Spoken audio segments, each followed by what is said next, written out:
Welcome back inside the Now Morning Show. Thank you guys so much for sticking around with us. As you can clearly see, today is Tobago Thursdays, and we're talking all things Tobago. We spoke about the Calypso tents in Tobago and what's happening for Carnival 2022.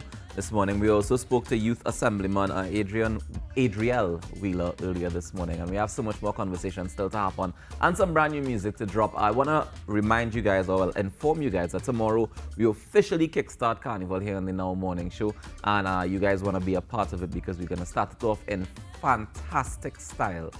All right?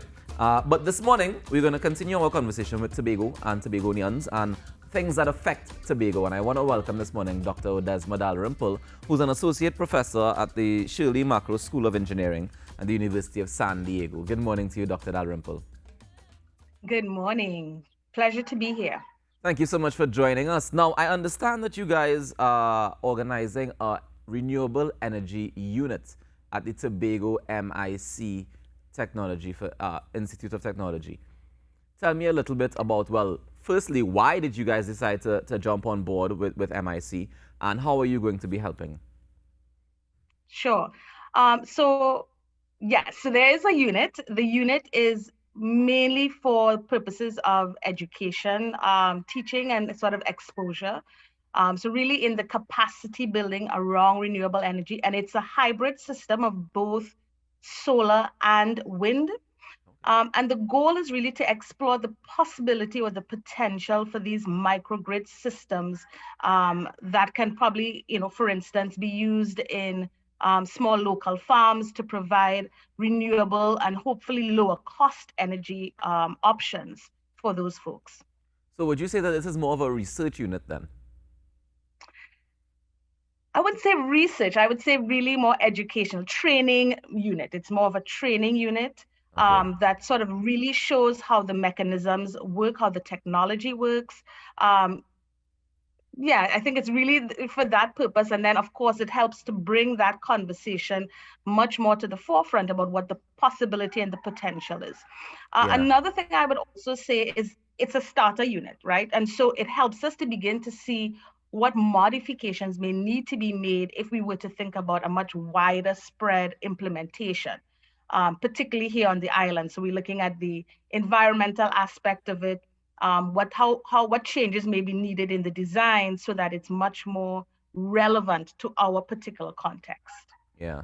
Tell me about the decision, why this particular unit of the MIC?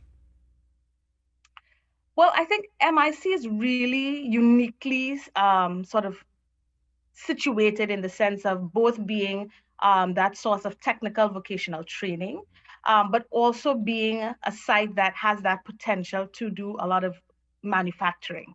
And I think what we're hoping could happen here is that, now certainly we could explore the possibility of a lot of training and getting more young people involved in understanding what the potential of renewable energy.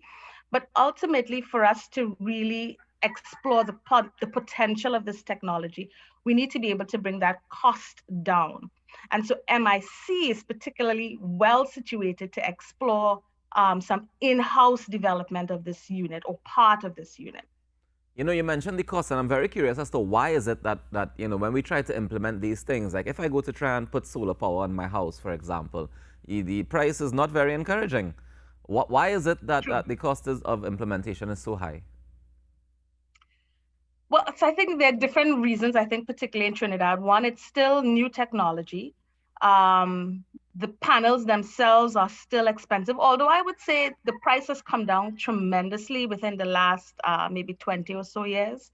But then I think what we don't yet have in both Trinidad and Tobago is the infrastructure that may allow for the incorporation of these systems within our grid, our current grid system. So certainly what we're exploring right now is not a system that needs to be incorporated with the current grid system, but something that can stand alone. And which is why I think initially we were really thinking about those farming applications.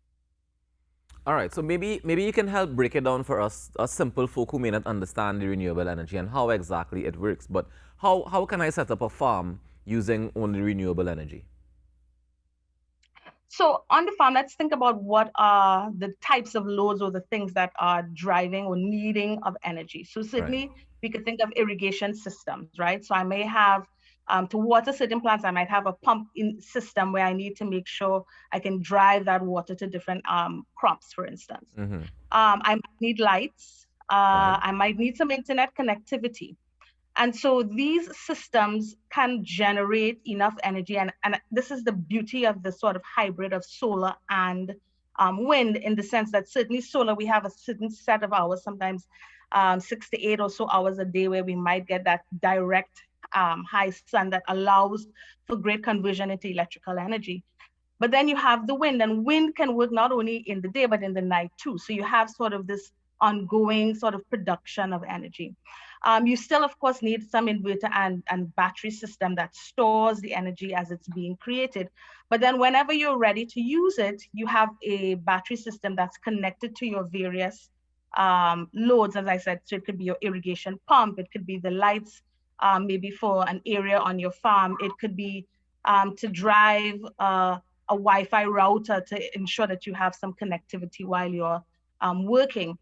And so all of these things can in fact be powered from such a system.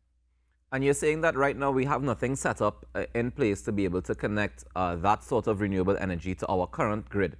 But can I do that That's my in, understanding. yeah, can I do that in my house though, or in on the farm, for example? Can I set it up to work together? So when you say to work together with our current grid system, Well, am guessing. I guess I'm just saying, like, if you said, you get 6 to 8 hours on the solar power only, when you get to charge the solar power. So if you don't get enough charge, if it's a cloudy day, for example, or rainy day, or whatever the case may be, and I want to say, well, all right, we don't have wind, but we have solar, and we connect that solar to the current grid? Like, if I have a T&Tech line running to my house, can I also connect a solar power system and they work together? to my knowledge, unfortunately, the infrastructure doesn't yet allow that. And from my understanding, it's partly that TNTech has not yet verified this, the combination of those two types of systems. So their current grid system plus having this external system feed into the grid. And they want to make sure that things are safe. And so I certainly appreciate the caution in doing Mm-hmm. that. But it's absolutely fine for you to have a system that's connected separately. Now, it is possible, I guess, in wiring where you could sort of transition from one to the other. So there are workarounds such a system. But to my understanding, again, it's not yet possible to have a system where, and mainly what it is that sometimes, and the systems we're speaking about aren't quite at that level, but you can generate far more energy than you are able to utilize. Yeah. And hence there's this potential that you can actually begin to feed energy back into the grid, hence lowering the pulling of energy from other non-renewable sources, which is what we're primarily using right now. Okay. Well, this is very, very interesting. I appreciate this conversation so much because I think we have a lot to learn still when it comes to renewable energy and how we can implement it. But tell me, what do you hope the outcome of this investment, this unit, what do you hope the end result will be? So in the really short term, I hope one of the I guess things that will come from it is the generation of probably new training courses through the MIC. And maybe new training courses, particularly for some of our folks that are coming out of high school, for instance. We can really begin to sort of capture and captivate their interest and excitement in the possibility of this technology. So I would say that is in the immediate, and I think MIC again is well situated to really facilitate the implementation of that.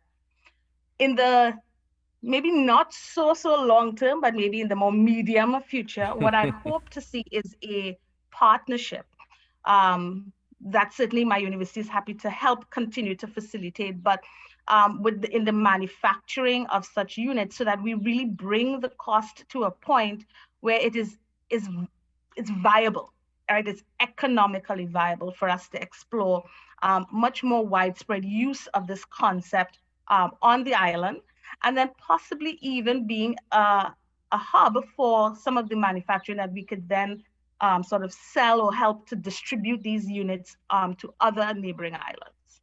Nice. Well, Dr. Dalrymple, I want to thank you so much for joining us this morning and for sharing with us, and of course, for the great job that you guys are going to be doing with MIC across there in Tobago. We appreciate it so much. Thank you so much for having us here. Not a problem. Do enjoy the rest of your day. Take care.